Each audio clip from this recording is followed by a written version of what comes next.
दोस्तों, घर घर हो जाइए सावधान। आ गया चंद्र ग्रहण। यह चंद्र ग्रहण अपना भयंकर रूप लेकर आ रहा है। इस चंद्र ग्रहण को मामूली मत समझना। यह कोई मामूली चंद्र ग्रहण नहीं है। क्या आप जानते हैं कि 7 सितंबर 2025 में लगने वाला चंद्र ग्रहण एक महत्वपूर्ण खगोलीय घटना होगी। यह चंद्र ग्रहण पहले से बहुत खतरनाक होगा। यह ग्रहण भारत में पूरा साफ साफ देखा जा सकेगा। अब तक का सबसे भयंकर चंद्र ग्रहण होगा भारत में, जो भारत के लगभग सभी हिस्सों से दिखाई देगा। यह एक पूर्ण चंद्र ग्रहण होगा, जिसे ब्लड मून भी कहा जा रहा है। 7 सितंबर को लगने वाला चंद्र ग्रहण रात 9:58 पर शुरू होगा और देर रात 1:26 पर ग्रहण की समाप्ति होगी। चंद्र ग्रहण की कुल अवधि 3 घंटा 28 मिनट होगी। यह चंद्र ग्रहण 7 सितंबर 2025 रविवार को लगेगा और 8 सितंबर की शुरुआती घंटों तक जारी रहेगा। आगे बढ़ने से पहले हमारे चैनल को सब्सक्राइब करके बेल आइकन जरूर दबाइएगा और खूबसूरत वीडियो को लाइक जरूर करें। आज आपको चंद्र ग्रहण से संबंधित संपूर्ण ज्ञान मिलने वाला है। इस वीडियो को जो भी मिस करेगा तो समझो उसके जीवन को ग्रहण लगने से कोई नहीं रोक पाएगा। इस वीडियो में चंद्र ग्रहण से संबंधित उपाय मौजूद हैं। दोस्तों, भारतीय समय के अनुसार ग्रहण का विवरण इस प्रकार है। ग्रहण की शुरुआत 7 सितंबर रात 9:58 में होगी। पूर्ण ग्रहण की शुरुआत 7 सितंबर रात 11 बजे पर होगी।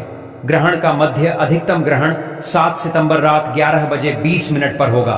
पूर्ण ग्रहण की समाप्ति 8 सितंबर देर रात 12:22 पर होगा।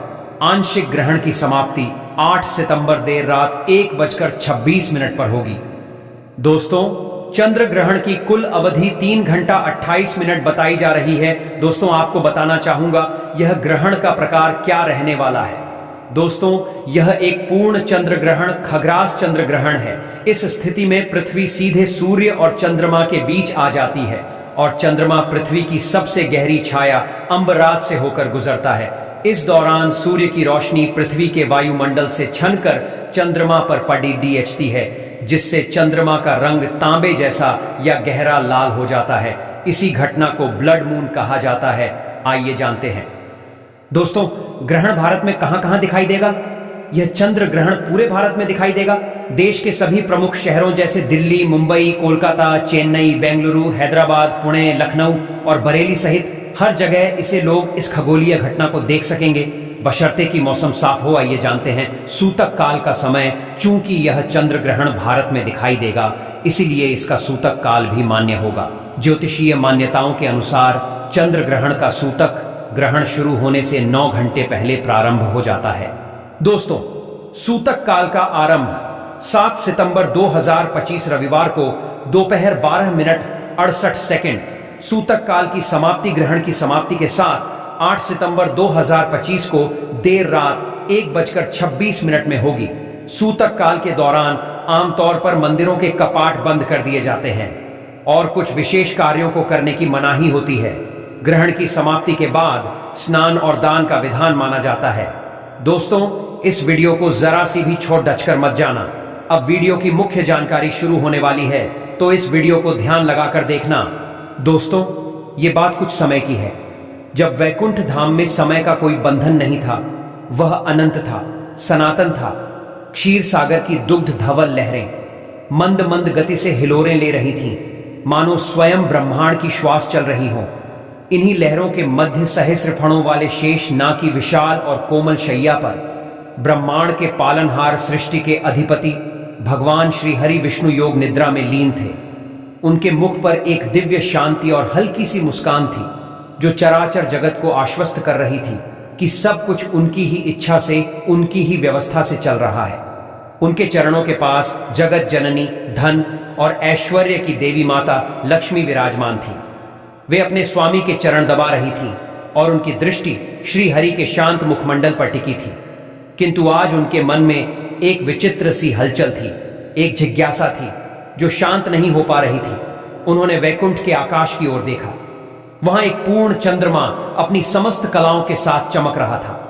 उसकी शीतल अमृतमयी किरणें क्षीर सागर पर पड़कर उसे और भी धवल बना रही थी। उस मनमोहक दृश्य को देखकर माता लक्ष्मी के मन में विचार आया, यह चंद्रमा कितना सुंदर, कितना शांत और शीतल है। यह चराचर जगत को अपनी चांदनी से शीतलता प्रदान करता है। फिर भी इस पर एक ऐसा समय आता है जब इसका तेज मलिन हो जाता है, इसका स्वरूप खंडित हो जाता है और अंधकार इसे ग्रस लेता है।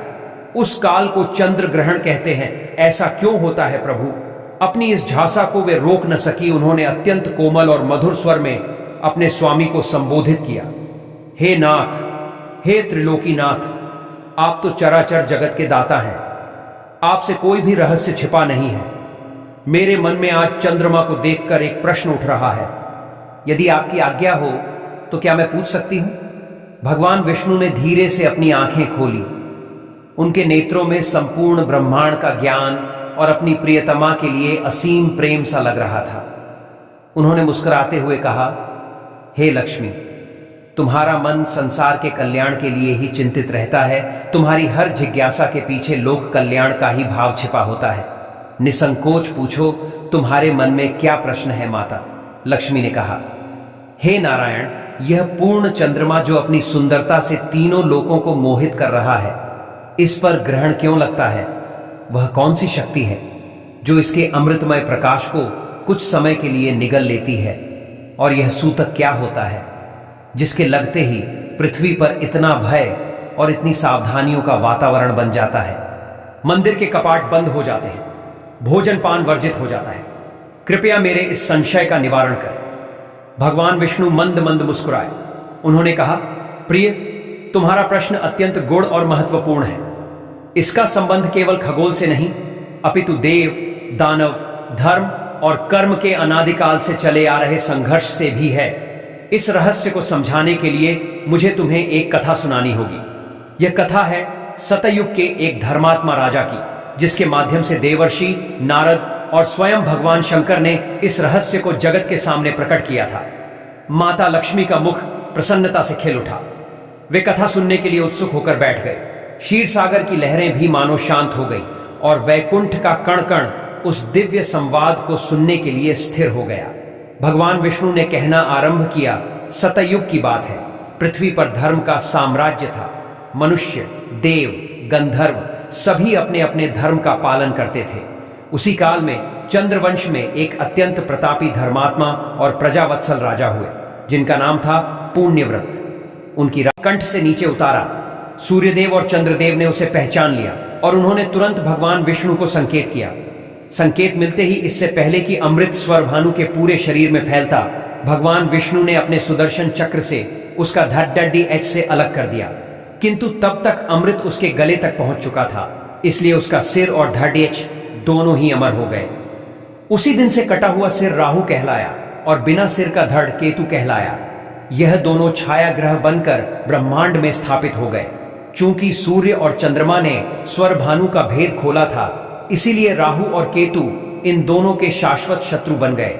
इसी वैर भाव के कारण राहु समय समय पर चंद्रमा को ग्रसने का प्रयास करता है। जब वह अपने प्रतिशोध के लिए चंद्रमा को अपने मुख में ले लेता है, तो उस काल को चंद्र ग्रहण कहते हैं। क्योंकि चंद्रमा का शरीर अमृत से बना है, इसलिए राहु उसे निगल नहीं पाता और कुछ समय बाद चंद्रमा उसके मुख से बाहर आ जाते हैं। यही चंद्र ग्रहण की पौराणिक कथा है। राजन राजा पुण्यव्रत ने आश्चर्य से पूछा, अद्भुत तो यह है ग्रहण के पीछे का रहस्य, किंतु देवर्षि सूतक का क्या विधान है? नारद जी ने समझाया, राजन ग्रहण काल एक प्रकार का ब्रह्मांडीय युद्ध है। यह एक अशुभ और नकारात्मक ऊर्जा का समय है। जब राहु जैसा नकारात्मक ग्रह चंद्रमा जैसे शीतल और सात्विक ग्रह को ग्रसता है, तो वातावरण में अत्यंत तीव्र नकारात्मक ऊर्जा का संचार होता है। यह ऊर्जा इतनी दूषित होती है कि वह पृथ्वी पर मौजूद हर वस्तु, विशेषकर भोजन और जल को अपवित्र कर देती है। इसी अपवित्रता की अवधि को सूतक कहते हैं। सूतक का शाब्दिक अर्थ है अशुद्ध। जैसे किसी परिवार में जन्म या मृत्यु होने पर सूतक लगता है और उस दौरान कोई भी शुभ या धार्मिक कार्य नहीं किया जाता, ठीक उसी प्रकार ग्रहण का सूतक लगने पर भी ब्रह्मांड में अशुद्ध फैल जाती है। इसलिए मंदिर के कपाट बंद कर दिए जाते हैं और पूजा पाठ वर्जित हो जाता है। राजा और सभी सभासद यह ज्ञान पाकर धन्य हो गए। उनका एक बड्ढा संशय दूर हो गया था। राजा पुण्यव्रत ने हाथ जोड़कर कहा, हे मुनिवर, आपने मेरे ज्ञान चक्षु खोल दिए। अब कृपा करके यह बताए कि इस महाग्रहण के कुप्रभाव से हम अपनी प्रजा को कैसे बचाएं। सतयुग, त्रेता और द्वापर युग में हमारे पूर्वज ऐसे संकटों का सामना कैसे करते थे। हमें इस आने वाले ग्रहण में क्या क्या सावधानी रखनी चाहिए। नारद जी का मुख्यमंडल गंभीर हो गया। उन्होंने कहा, राजन, तुम्हारा प्रश्न अत्यंत सामयिक और लोक कल्याण से परिपूर्ण है। ध्यान से सुनो। मैं तुम्हें उन प्राचीन विधानों के बारे में बताता हूं जो युगों युगों से हमारे ऋषि मुनियों ने हमें सिखाए हैं। सतयुग में नारद जी ने आरंभ किया। मनुष्य की आयु लंबी होती थी और उनमें आध्यात्मिक शक्ति भी प्रबल होती थी। उस युग में जब ग्रहण पड्डीडीएचता था तो लोग उसे एक आध्यात्मिक साधना का पर्व मानते थे। वे ग्रहण काल में नदियों में खड़ीडीढे होकर या अपने आश्रमों में बैठकर ध्यान और तपस्या में लीन हो जाते थे। वे जानते थे कि यह समय भौतिक कार्यों के लिए अशुभ है, किंतु आध्यात्मिक उन्नति के लिए सर्वोत्तम है। वे अपने तपोबल से ग्रहण की नकारात्मक ऊर्जा को आध्यात्मिक ऊर्जा में परिवर्तित कर देते थे। त्रेता युग में जब धर्म का एक चरण क्षीण हुआ, तब यज्ञ और हवन का महत्व बढ़ा। उस युग में ग्रहण के समय बड्ढे बड्ढे यज्ञों का आयोजन किया जाता था। मुनि और राजा महाराजा मिलकर पवित्र अग्नि में आहुतियां देते थे। यज्ञ से उत्पन्न पवित्र धूम्र और मंत्रों की शक्ति वातावरण में फैली नकारात्मकता को शुद्ध कर देती थी।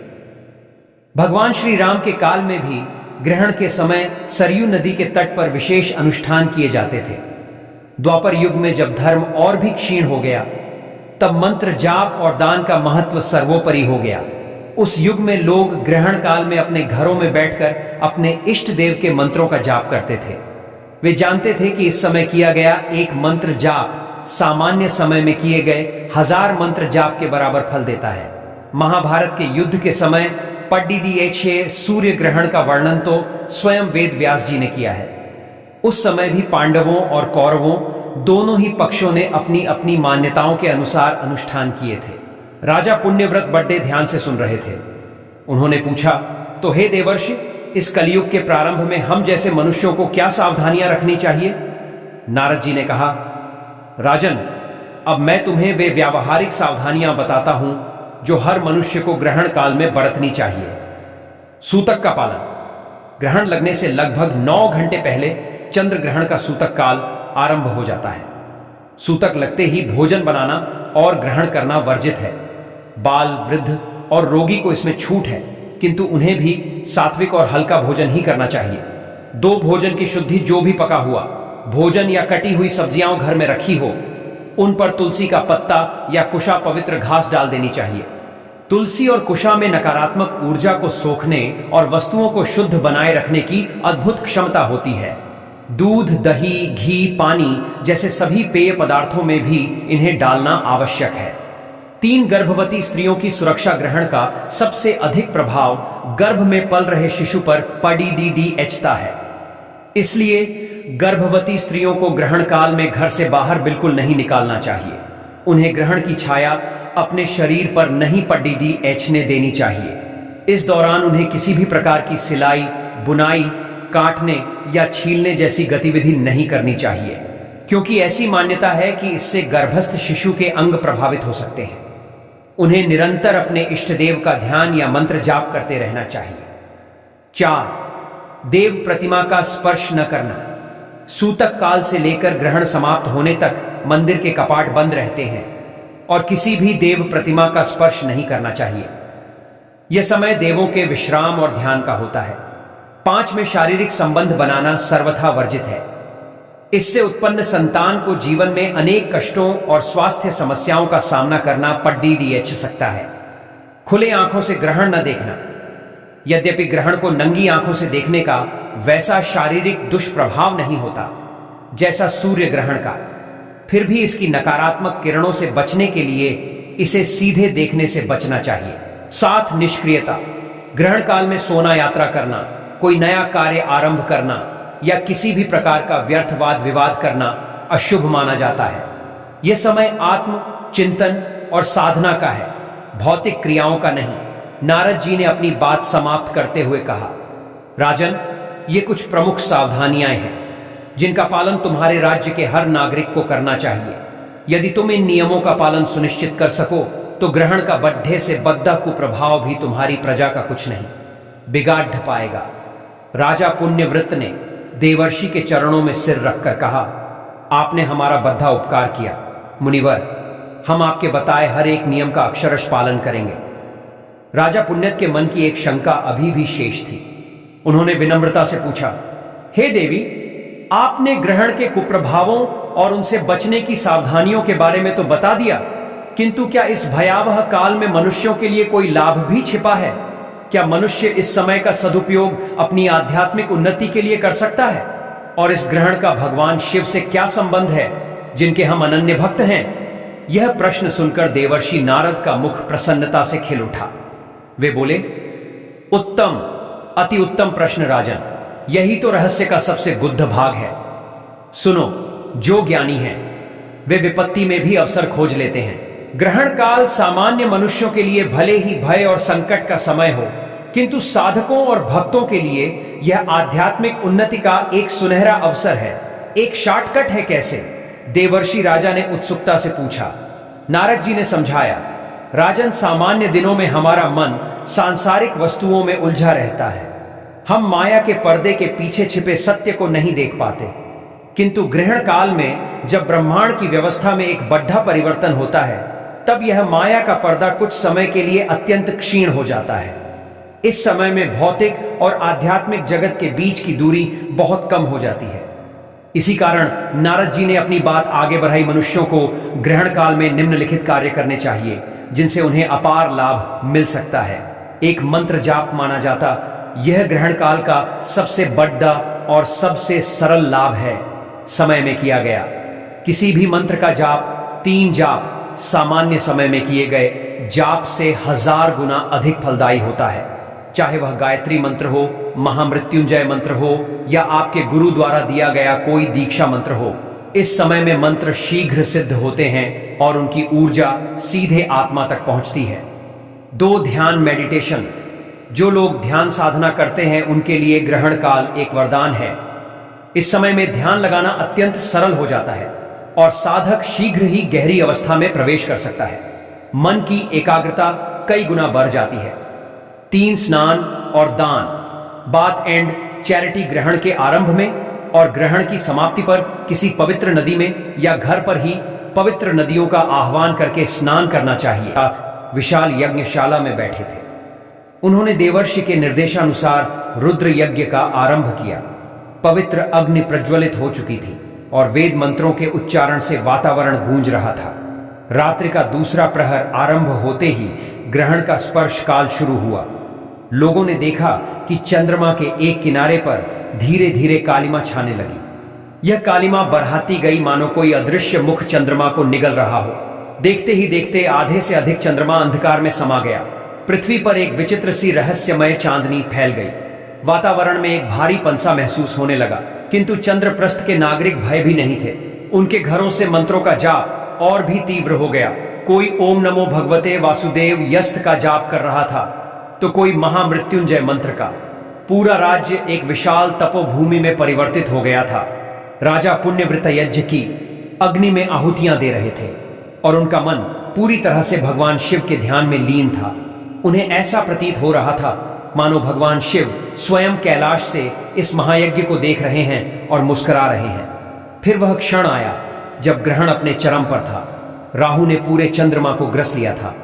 आकाश में जहां अमृत बरसाने वाला चंद्रमा था, वहां अब कालिमा युक्त तांबे के रंग का गोला दिखाई दे रहा था। इसे खग्रास या पूर्ण चंद्र ग्रहण कहते हैं। संपूर्ण पृथ्वी पर अंधकार छा गया, किंतु उस अंधकार में भी चंद्रप्रस्थ नगरी लाखों दीपकों और करोड़ों मंत्रों की शक्ति से जगमगा रही थी। वह रात्रि, वह अंधकार उस राज्य के लिए एक अभूतपूर्व आध्यात्मिक अनुभव बन गया था। लोगों ने अपने भीतर एक अद्भुत ऊर्जा और शांति का अनुभव किया। कुछ समय पश्चात ग्रहण का मोक्ष काल आरंभ हुआ। चंद्रमा धीरे धीरे राहु के मुख से बाहर आने लगा। पहले एक पतली सी चांदी की रेखा दिखी और फिर धीरे धीरे चंद्रमा का स्वरूप पुनः प्रकट होने लगा। जब चंद्रमा पूरी तरह से राहु के बंधन से मुक्त हो गया तो आकाश पहले से भी अधिक स्वच्छ और निर्मल लग रहा था। चंद्रमा की किरणें मानो अमृत वर्षा कर रही थी। ग्रहण समाप्त होते ही पूरे राज्य में शंख और घंटियों की ध्वनि गूंज उठी। लोगों ने हर हर महादेव और जय श्री कृष्ण के जयकारे लगाए। राजा पुण्यव्रत ने यज्ञ की पूर्णाहुति दी। इसके बाद सभी नागरिक अपने अपने घरों से निकालकर पवित्र नदियों और सरोवरों की ओर चल पड़े। उन्होंने मध्य रात्रि में ही स्नान करके स्वयं को शुद्ध किया और नए वस्त्र धारण किए। अगली सुबह चंद्रप्रस्थ का दृश्य देखने योग्य था। राज्य के हर चौराहे पर दान के शिविर लगे थे। राजा और रानी ने स्वयं अपने हाथों से अन्न, वस्त्र, स्वर्ण, मुद्राएं और गायों का दान किया। राज्य के धनी नागरिकों ने भी बढ़ा चढ़कर दान पुण्य में भाग लिया। पूरा दिन उत्सव के रूप में मनाया गया। उस महाग्रहण के बाद आचार्य भानुमित्र की भविष्यवाणी के विपरीत चंद्रप्रस्थ में कोई महामारी या अकाल नहीं आया, बल्कि राज्य पहले से भी अधिक समृद्ध और खुशहाल हो गया। प्रजा में आध्यात्मिक चेतना का स्तर बराच गया और लोग धर्म के मार्ग पर और भी दृढ़ता से चलने लगे। राजा पुण्यवृत्त का यश एक ऐसे राजा के रूप में फैला जिसने संकट को साधना में बदल दिया था। भगवान विष्णु ने राजा पुण्यवृत्त की कथा समाप्त की। क्षीर सागर में एक दिव्य शांति छाई हुई थी। माता लक्ष्मी के मुख पर अब कोई संशय नहीं था। उनकी आंखें ज्ञान के प्रकाश से चमक रही थीं। उन्होंने गदगद स्वर में कहा, हे प्रभु, आपकी लीला उद्भुत है। आपने एक सुंदर कथा के माध्यम से मेरे सभी प्रश्नों का उत्तर दे दिया। आज एक दुर्लभ अवसर है। राजा पुण्यव्रत धन्य है जिन्होंने इस रहस्य को समझकर अपनी प्रजा का कल्याण किया। भगवान विष्णु मुस्कुराए और बोले, प्रिय राजा पुण्यव्रत की यह कथा सतयुग की है, किंतु इसका संदेश हर युग, विशेषकर कलयुग के मनुष्यों के लिए अत्यंत प्रासंगिक है। कलयुग में श्री हरि ने अपना अंतिम संदेश देते हुए कहा, मनुष्य का मन चंचल होगा, उसकी श्रद्धा कमजोर होगी और वह भौतिकवाद में डूबा रहेगा। वह प्रकृति के इन संकेतों को या तो अंधविश्वास मानेगा या फिर पूरी तरह से अनदेखा कर देगा। किंतु जो भी मनुष्य, चाहे वह किसी भी जाति या धर्म का हो, यदि वह इस काल में कुछ समय निकालकर पूरी श्रद्धा से मेरे भगवान शिव के नाम का स्मरण भी कर लेगा, तो ग्रहण के कुप्रभाव उसे छू भी नहीं पाएंगे। कलयुग के मनुष्य को बस इतना ही करना है, ग्रहण काल में अपने घरों में रहे, भोजन पान से बचे, अपने इष्ट देव का मंत्र जाप या भजन कीर्तन करें, ग्रहण के बाद स्नान करें और अपनी क्षमता के अनुसार कुछ न कुछ दान अवश्य करें। इतना करने मात्र से ही उन्हें वे सभी लाभ प्राप्त हो जाएंगे जो सत्य युग में राशिग्रह तपस्या करके और त्रेता युग में राजा महाराजा यज्ञ करके प्राप्त करते थे। ग्रहण काल कलयुग के मनुष्यों के लिए कम समय में अधिक आध्यात्मिक पुण्य कमाने का एक सुनहरा अवसर है। जो इसका लाभ उठाएगा उसका जीवन धन्य हो जाएगा। यह कहकर भगवान विष्णु पुण्य योग निद्रा में लीन हो गए। माता लक्ष्मी उनके चरणों के पास बैठकर मन ही मन उस दिव्य ज्ञान का चिंतन करने लगी जो आज उन्हें प्राप्त हुआ था। वैकुंठ का पूर्ण चंद्रमा अभी भी अपनी पूरी आभा के साथ चमक रहा था, मानो वह संसार को यह संदेश दे रहा हो कि अंधकार चाहे कितना भी गहरा क्यों ना हो, वह स्थायी है। प्रकाश का, ज्ञान का और धर्म का सूर्य अंततः उदय होता ही है।